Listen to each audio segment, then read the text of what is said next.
परस्पर दो वर्णों के मेल से उत्पन्न विकार को संधि कहते हैं। परस्परम द्वयो वर्णयो मेलनेन उत्पन्नः विकारः संधि।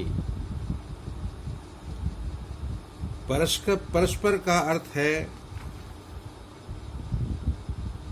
बाएं तरफ का अंतिम वर्ण और दाएं तरफ का प्रथम वर्ण, इन्हीं दो वर्णों को मिलाना है और उससे जो उत्पन्न विकार होगा, तीसरा वर्ण बनेगा, उसी का नाम संधि।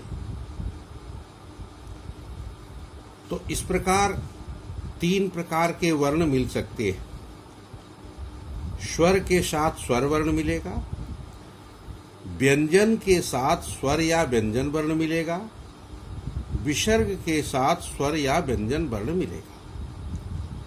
इस आधार पर संधि के तीन प्रकार हैं, यानी तीन भेद हैं।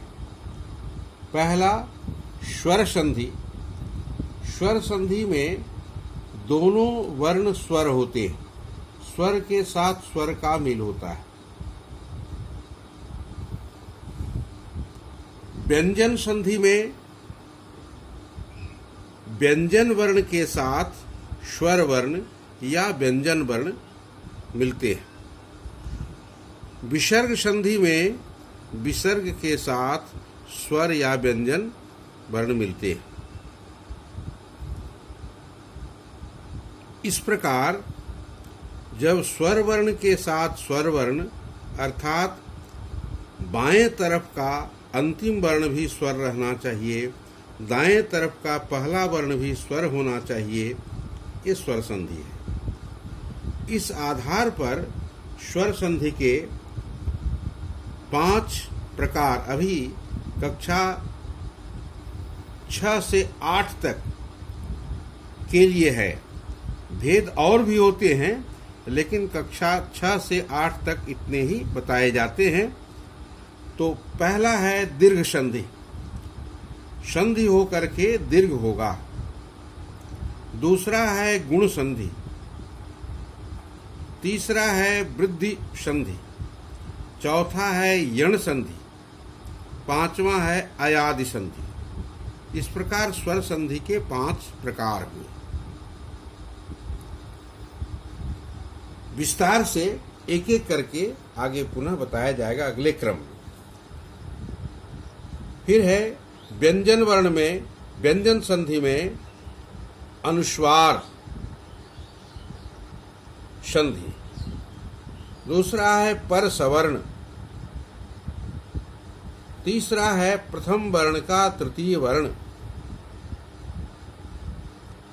और चौथा है प्रथम वर्ण का पंचम वर्ण। और पांचवा है त का ल हो जाना। अंतिम में त वर्ण रहेगा तो ल हो जाएगा। इस प्रकार 5 प्रकार इसके भी पढ़ने का है। विसर्ग संधि में 4 हैं। प्रथम है उत्व, यानी विसर्ग का ऊ हो जाना और पुनः ऊ का ओ हो जाना। दूसरा है रुत्व, यानी विसर्ग का र हो जाना। विसर्ग के साथ स्वर या व्यंजन मिलने के बाद विसर्ग का र हो जाता है। विस्तार से आगे बताएंगे। तीसरा है सत्व। विसर्ग का ये तीनों स में से कोई स होना, तालव्य स, मूर्धन्य स, दंत स, सत्व। और चौथा है विसर्ग का लोप। विसर्ग किस परिस्थिति में विसर्ग लुप्त हो जाता है, विसर्ग लोप। ये 4 प्रकार इसके बताए गए हैं। उत्व में पुनः 2 प्रकार हो जाएंगे। इस प्रकार 5 इसके भी भेद हो जाएंगे, लेकिन नाम एक ही है, उत्व। इस प्रकार अभी इस पाठ में संधि की परिभाषा, संधि के प्रकार और तीनों संधियों के मुख्य मुख्य जो भेद हैं वो बताए गए हैं। इसी कड़ी में आगे हम चलेंगे। पहले स्वर संधि।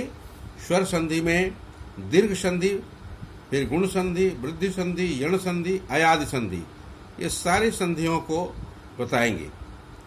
तो इसमें क्रमशः इस पाठ में केवल संधि का परिचय और संधि के प्रकार और सभी प्रकारों के मुख्य मुख्य भेद इस चार्ट के द्वारा समझाया गया है।